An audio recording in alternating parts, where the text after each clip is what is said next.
Om Shanti. Good morning प्यारे मीठे भाइयों बहनों, स्टूडेंट्स, पेरेंट्स, सबको ओम शांति, गुड मॉर्निंग। और कल भैया दूज था ना, कल हम लोग सेंटर गई थी सेंटर। दादा पुता दीदी का बर्थडे हुआ। और क्या क्या हुआ? मिठाई खिलाई और केक खिलाई, बड़ा खिलाई और एप्पल खिलाए और काजू बर्फी खिलाई, टिक्का नहीं लगाई? टिक्का लगाए, दीदी को गिफ्ट दी, अमृत पिए, गिफ्ट दिए। दीदी को क्या? दीदी का बर्थडे था ना, तो दीदी को फिर से जन्मदिन की शुभकामनाएं। अलौकिक जन्मदिन। तो लौकिक जन्मदिन और अलौकिक जन्मदिन दोनों अलग अलग चीज है। क्या मतलब है इसका? लौकिक जन्मदिन जो हम लोग का आता है शरीर का, जो हम लोग बर्थडे मनाते हैं घर में, और एक होता है अलौकिक जन्मदिन। तो दीदी का कल कौन सा जन्मदिन था? अलौकिक। तो अलौकिक जन्मदिन किसको बोलते हैं? जब बाबा हम बच्चों को मुख वंशावली, ब्रह्मा मुख वंशावली अपने बच्चों को चुनते हैं, है ना, और हमारा नया जन्म होता है। उस दिन का जो दिन है, जो दिवाली के दिन में दीदी का जन्मदिन होता है, उसी दिन बाबा उनको चुन लिए थे। जैसे हम लोग को भी चुन लिए हैं। मेरा जन्मदिन है 23 दिसंबर, तुम्हारा दोनों का? मेरा 23। तेरा भी सेम है 9। वो तो तेरा शरीर का जन्मदिन है। एक अलौकिक जन्मदिन जब बाबा स्वयं हम बच्चों को चुनते हैं, 6 दिसंबर इसको कहते हैं ब्रह्मा मुख वंशावली जन्म। तो हम लोग दोनों साथ में गए थे, तो हम लोग दोनों का जन्मदिन एक ही है। और इसका 23 सितंबर। हाँ, ये जब जन्म हुई तो उसी दिन इसको बाबा के पास ले गए थे। 23/10/2025। कल का मुरली में बाबा ने कहा ना, बच्चे बाप आए हैं तुम बच्चों को तैरना सिखलाने। तैर के कहाँ ले जाएंगे? तैर के बाबा ले जाएंगे, कमाई में तैर के ऊपर परम धाम स्वर्ग में ले जाएंगे, जिससे तुम इस दुनिया से पार हो जाते हो। तुम्हारे लिए दुनिया ही बदल जाती है। तो तैरना सीखेंगे तब ना। तैरोगे तो मिलेगा किनारा कहीं। गीत है, बहुत सुंदर गीत है, बाबा का ही गीत है। इसको लगा के अभी सुनिए। तैरोगे तो मिलेगा किनारा कहीं। गाओगा? जो बाप के मददगार बनते हैं उनके मदद में रिटर्न में क्या प्राप्त होता है? बोलो। जो बाबा के बच्चे, जो बाबा का सेवा करता है, उसको क्या मिलता है? क्या मिलता है? उसको बाबा कहते हैं, जो बाप के मददगार बनते हैं उन्हें बाप ऐसा बना देते हैं जो आधा कल्प कोई की मदद लेने और राय लेने की दरकार ही नहीं रहती है। कितना बड़ा बाप है। कहते हैं तुम बच्चे मेरे मददगार नहीं होते तो हम स्वर्ग की स्थापना कैसे करते। कितना निरंकारी भी है। तो बाबा का पूरा पूरा मददगार बनना है। माया से हार नहीं खाना है। माया बहुत जोर से पकड़ के रखती है, कुंभकर्ण के जैसा। कितनों उठाते हैं, उठती ही नहीं है, उठती नहीं है, उठती। चलो चलो मॉर्निंग वॉक करने, साइकिल चलाने, तो कितना उठाने के बाद, चिल्लाने के बाद जो है वो भी बहुत मुश्किल से। ऐसे बच्चे, क्या आपके घर में भी ऐसे कोई बच्चे हैं जिसको एक बार उठाने से तुरंत उठ जाए? वो है सपूत। और जिसको उठाते उठाते थक जाइए, मम्मी उठा रहे, पापा उठा रहे, मामा उठा रहे, मामी उठा रहे, चाचा उठा रहे, चाची, किसी से नहीं उठ रही। बोलिए। तो ऐसे बच्चे हैं आपके घर में भी? तो क्या करिए, कुछ मत करिए, बस मैं उनके सामने बैठ करके मेडिटेशन करिए, योग करिए, उसको साकाश दीजिए, ताकत दीजिए। शक्ति की कमी के कारण ऐसा होता है। तो अंदर में खुशी रहे कि हम शांति धाम सुख धाम में जाते हैं। हमको सपूत बनना है, कपूत नहीं बनना है। लायक बनना है, नालायक। तो नालायक मतलब जो बाबा का सेवा नहीं करता है, जो बाबा का मुरली नहीं सुनता, कोई काम का नहीं है, बाबा का बातों नहीं सुनता। बाबा कहते हैं गुस्सा मत करो, लेकिन बाबा का बात गुस्सा करता है। तो होमवर्क नहीं बनाता है। हाँ, तो आज होमवर्क बनाई है?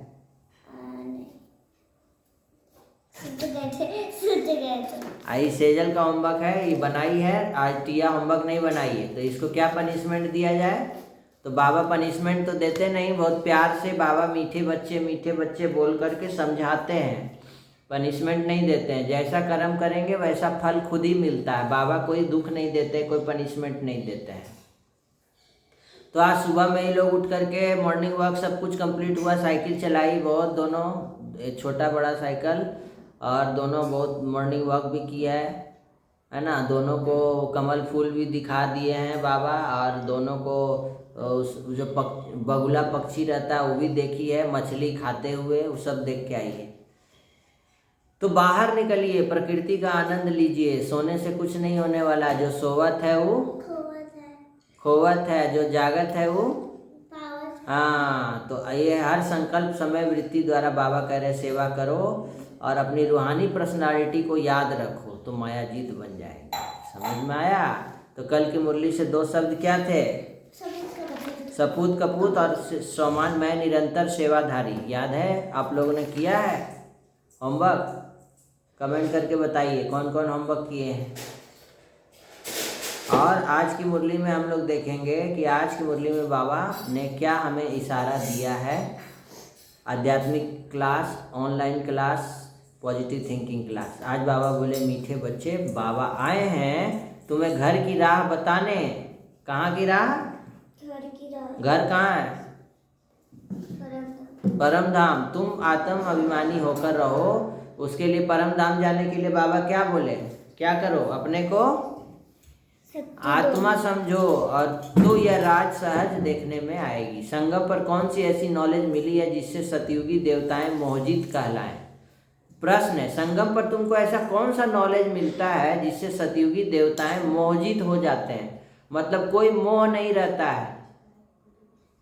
तो संगम में बाप ने हमें अमर कथा सुनाकर अमर आत्मा की नॉलेज दी है। इससे हम लोग क्या करते हैं, हमें हर चीज़ का नॉलेज हो गया, आत्मा का नॉलेज हो गया, परमात्मा का नॉलेज हो गया। ये शरीर क्या है? विनाशी है। आत्मा क्या है? अविनाशी है। इसको कल तुमको क्या बोले कि जाके सूरज को जाकर के टच करो, तो सूरज को जाकर के टच की तो हाथ जला? नहीं जला ना। क्यों? क्योंकि आत्मा न जल सकती है न कट सकती है। आत्मा मन से जाकर के वहाँ पर टच करने बोले थे ना। कोई जाकर के सूरज को टच कर पाएगा? ऐसे नहीं ना। लेकिन हम लोग मन से, बुद्धि से जाके बाबा को भी टच करते हैं, है ना। ब्रह्मा बाबा का भी हाथ पकड़ लेते हैं, आज शिव बाबा का भी जाकर टच करते हैं, सूरज को भी टच कर दिए। आत्मा तो जलती नहीं है। तो आज बाबा ने यही नॉलेज हमको दिया। तो हमको मोहजित बनना है देवी देवताओं के जैसा। नयनहीन को राह दिखाओ प्रभु। नयनहीन हम लोग सब क्या बन गए थे? नयनहीन। 2 आँख है फिर भी अंधे, तीसरा नेत्र बंद है, तीसरा नेत्र ज्ञान का नेत्र सबका बंद है। इतना पढ़ लिख लिए, पूरा अच्छा से पढ़ाई हुआ, PhD कर लिए, लेकिन daily 5 packet 10 packet cigarette P जाते हैं। क्या उनको ये छोटा सा नॉलेज कोई नहीं दिया कि PhD का नॉलेज कर लिए लेकिन सिगरेट 5 पैकेट पीते हैं? बताइए। दारू 1 बोतल डेली पीते हैं, बताइए। तो ऐसी ऐसी चीज़ें हैं। नयनहीन को राह दिखाओ प्रभु, हे भगवान, है ना। हम नयनहीनों को राह दिखाओ। ऐसे गीत भी गाते, पतित पावन सीताराम, हम पतितों को पावन बनाओ बाबा। और आज की मुरली से बाबा ने हमको दिए हैं इशारा कि एक बाप की मत पर चलकर सदा संतुष्ट रहकर संतोषी देवी बनना है। बोलो, मैं संतोषी आत्मा हूँ, मैं संतोषी आत्मा हूँ, मैं संतुष्ट आत्मा हूँ। मैं संतुष्ट आत्मा हूँ। यहाँ कोई भी आस नहीं रखनी है। बाप से सर्व प्राप्तियाँ कर पदमपति बनना है। सबसे गंदा बनाने वाला कौन है? आज बाबा बोले कि सबसे जोर से बोलो, सबसे गंदा बनाने वाला कौन है? माया। तो यहाँ आज बाबा बोले कि सबसे गंदा बनाने वाला है सिनेमा। क्या है? सिनेमा का नाम ही है सीन की माँ। सीन मतलब होता है पाप, पाप की माँ। तो पहले 3 घंटा का सिनेमा होता था, फिर 1 घंटा का हुआ, फिर आधा घंटा का स्टोरी आने लगा यूट्यूब पर। अब तो 15 सेकंड का बाइस्कोप सिनेमा चल रहा है। 15 सेकंड में फिल्म खत्म, उसी में चालू उसी में खत्म। 15 सेकंड का स्टोरी, 60 सेकंड का, 3 मिनट का, है ना। देखे है ना इंस्टाग्राम पे रील्स। तो इन सब चीज़ों से दूर रहिए। आपको पहले भी हम लोग ने शेयर किया था, स्कूलों में भी जाके शेयर हो चुका है ये बात कि अगर शॉर्ट्स और रील्स आपको देखना है तो कैसे देखना है? ऐसे ऐसे नहीं करना है। कैसे करना है? जाके सर्च बटन पर क्लिक करिए पहले, और सर्च बटन पर क्लिक करके जो आपका फेवरेट टॉपिक है उसी को सर्च करिए। ठीक है, जैसे आध्यात्मिक class, knowledgeful, GK class, science class, इस तरीके का कुछ पेंटिंग, आर्ट, इस तरीके से सर्च करिए और जो भी शॉर्ट्स का रिजल्ट आएगा बस उसको एक एक करके देखिए फिर बैक करिए, एक देखिए फिर बैक करिए। ऐसे ऐसे ऐसे ऐसे नहीं करना है, क्योंकि नेक्स्ट शॉर्ट्स क्या आएगा आपको पता नहीं है, वो कुछ भी आ सकता है और आपकी पूरी ज़िंदगी को बर्बाद कर सकता। ऐसे अनुभव हैं कि कितने बच्चों का ज़िंदगी बर्बाद हो गया शॉर्ट्स देखने के चलते। तो आपको देखने मना नहीं हो रहा है, आप करिए, शॉर्ट्स देखिए, लेकिन बैक कर करके एक देखिए फिर बैक, फिर एक, फिर सर्च करिए अपना फेवरेट टॉपिक सर्च करके वही शॉर्ट्स देखिए, बाकी किसी का शॉर्ट्स आपको देखने का दरकार नहीं है। और बाबा ने आज हम बच्चों को बाइस्कोप से दूर रहने बोला गया है। क्यों? क्योंकि सबसे गंदा बनाने वाला यही है। तो शॉर्ट्स देखती है, ये लोग तो नहीं देखती है। ये लोग को जब भी दिखाते हैं लॉन्ग वीडियो, श्री कृष्णा का वीडियो देखती है। और ये लोग का फेवरेट टॉपिक है IUPU, तो उसका ही देखेंगे। यशोमती मैया के नंदलाला यही देखती है, आध्यात्मिक वीडियोस देखती है, शॉर्ट्स नहीं देखती है, लॉन्ग वीडियोस देखती है। और इसका टाइम फिक्स है, ये लोग का 15 मिनट वीडियो देखती है दिन में खाना खाने के बाद, उसके बाद बंद करके रख देती है। दिन भर में एक बार भी फिर नहीं देखना है।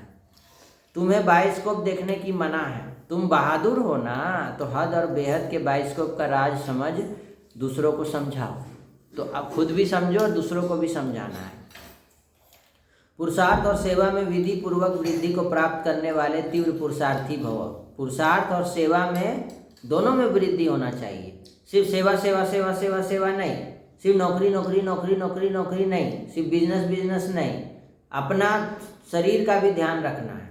जैसे नौकरी तो करना ही है, लेकिन एक्सरसाइज वो भी तो करना है।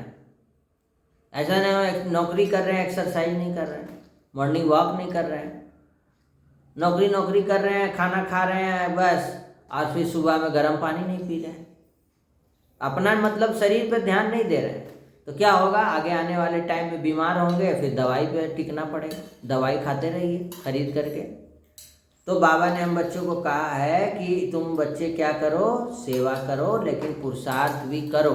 मुरली सुनो, एक भी दिन मुरली मिस नहीं, दोनों का बैलेंस लेके चलो तब ना। अब एक में बटखारा में 1 किलो चढ़ा दिए और इधर सामान चढ़ाए नहीं, तो क्या होगा, पूरा ऐसे झुक जाएगा, है ना। तो 1 किलो चढ़ा रहे हैं तो 1 किलो का सामान भी, तो जितना सेवा कर रहे हैं तो पुरुषार्थ भी करना है, पुरुषार्थ कर रहे हैं तो सेवा भी करना है। पुरुषार्थ कर लिए सेवा नहीं किए तो भी झुक जाएगा। और स्लोगन है, स्वच्छता और सत्यता में संपन्न बनना ही सच्ची पवित्रता है। अव्यक्त इशारे हैं, जहाँ वाणी द्वारा कोई कार्य सिद्ध नहीं होता है तो कहते हो यह वाणी से नहीं समझेगा, मतलब शुभ भावना से परिवर्तन होंगे। कोई कोई है ना बोलने से नहीं सुधरता है, तो शुभ भावना देना है उनको और सकाश देना है। और शुभ भावना शुभकामना नयनों की भाषा के द्वारा रहम और स्नेह की अनुभूति कराना। और आज की मुरली से 2 शब्द नोट करिए, स्वर्गवासी नरकवासी। भगवान आके हम बच्चों को नरक से स्वर्ग में ले जाते हैं। आज का सम्मान रखिए, मैं संतोषी देवी हूँ, संतोषी आत्मा हूँ लिखिए। और का सम्मान, मैं तीव्र पुरुषार्थी आत्मा हूँ। और आज की कहानी बहुत मज़ेदार है, ध्यान से सुनेंगे स्टूडेंट्स, पेरेंट्स। कल की कहानी से आपको क्या सीख मिला था कमेंट करके बताइए, और आज की कहानी से भी सीख मिलेगा, उसको भी कमेंट करिए। तो सुनिए आज की कहानी, 2 दीपक, 2 दिया जलाना है, संतोष और संतुलन। तो दोनों का आज बाबा बैलेंस बोले ना, स्व पुरुषार्थ और सेवा का बैलेंस होना चाहिए। आज संतोषी देवी का भी वरदान दिए, तो संतोष और संतुलन, 2 दिया जलाना है। एक बार की बात है, हिमालय की गोद में बसे एक छोटे से गांव में आदित्य नाम का युवक रहता था। क्या नाम था उसका? वह बहुत महत्वाकांक्षी था, हमेशा कुछ पाने की दौड़ में लगा रहता था, कभी धन, कभी पद, कभी नाम। हर सफलता के बाद भी उसके भीतर खालीपन बना रहता था। मतलब सफल होता था लेकिन अंदर से खुशी नहीं होता था, खालीपन रहता था।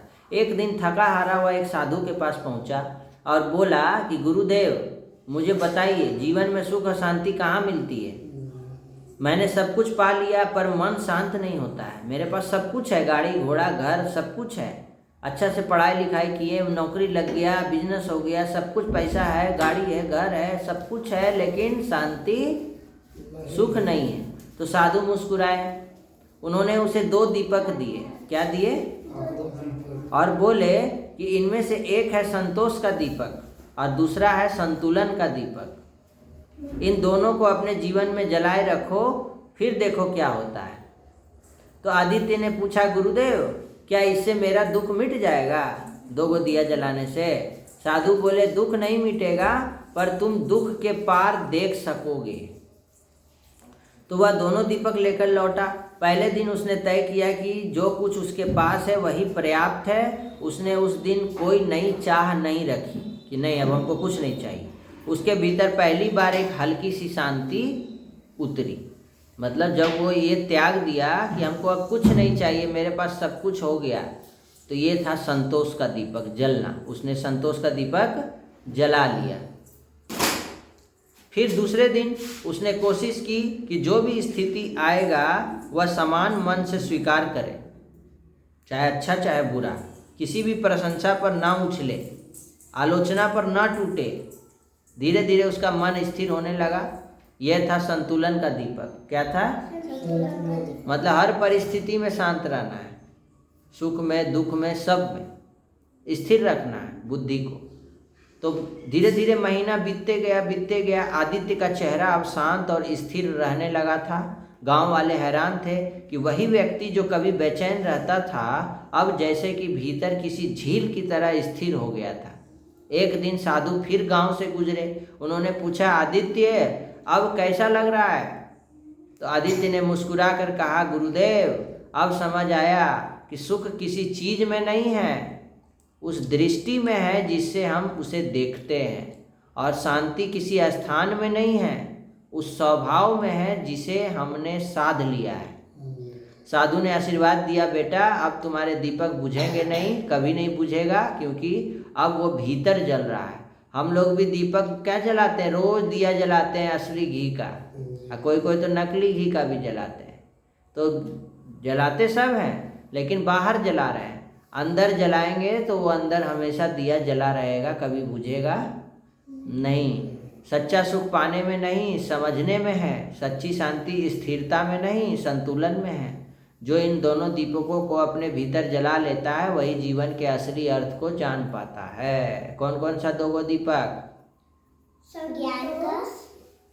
संतोष का दीपक और संतुलन का दीपक। संतोष रखना है और संतुलन, पुरुषार्थ और सेवा का संतुलन, बैलेंस रखना है। तो हर चीज में बैलेंस रखना है, सेवा और पुरुषार्थ और सेवा दोनों का बैलेंस आज बाबा रखने बोले। संतोष, धन, सुख और दुख का भी बैलेंस रखना है। और क्या चीज का बैलेंस रखना है जीवन में? योग, ज्ञान और योग का भी बैलेंस रखना है। मुरली सुन रहे हैं तो योग भी करना है, योग कर रहे हैं तो मुरली भी सुनना है। ऐसा नहीं है कि योग कर रहे हैं तो मुरली नहीं है। अच्छा, नौकरी और घर का भी बिजनेस रखना है। नौकरी कर रहे हैं तो घर का भी बैलेंस रखना है, घर को भी देखना है। तो इस कहानी से आपको क्या सीख मिला कमेंट करके बताइए। आज की मुरली के 2 शब्द है स्वर्गवासी, नरकवासी। अब छठ पूजा का भी समय आ रहा है, छठ पूजा पर भी हम लोग बात करेंगे। कल से शुरू होगा शायद छठ पूजा। हाँ, छठ पूजा में देखिए कितनी शुद्धता और पवित्रता रख करके भोजन बनता है। हर चीज़ बहुत शुद्धता और पवित्रता का त्यौहार है। सब कोई मानते हैं, पूरे घर में चारों तरफ से लोग विदेश से, गांव से आके अपने घर गांव जाते हैं और अपने घर में सब साथ में मिल करके ये छठ पूजा का त्यौहार करते हैं। यहाँ कोई अशुद्ध खान पान घर में नहीं आता है, ना खाते हैं। तो ऐसा घर स्वर्ग बन जाता है। तो क्यों ना हम लोग सालों भर इसी तरीके से शुद्धता और सात्विक भोजन और सतो प्रधान भोजन खाएं, तो कैसा जीवन हो जाएगा, निरोगी काया होगा कि नहीं। तो इसके पीछे का ये रहस्य है। तो और भी बात करेंगे कल छठ पूजा पर। फिर से मिलते हैं कल के नए वीडियो में। धन्यवाद। सबका कल्याण हो, सबका भला हो, सब शांत रहें, सुखी रहें, निरोगी रहें, बोलो स्वस्थ रहें, नशा मुक्त रहें, सबका कल्याण हो, सबका भला हो, सबका सब शांत स्वरूप रहें, सबका कल्याण हो। ओम शांति। धन्यवाद।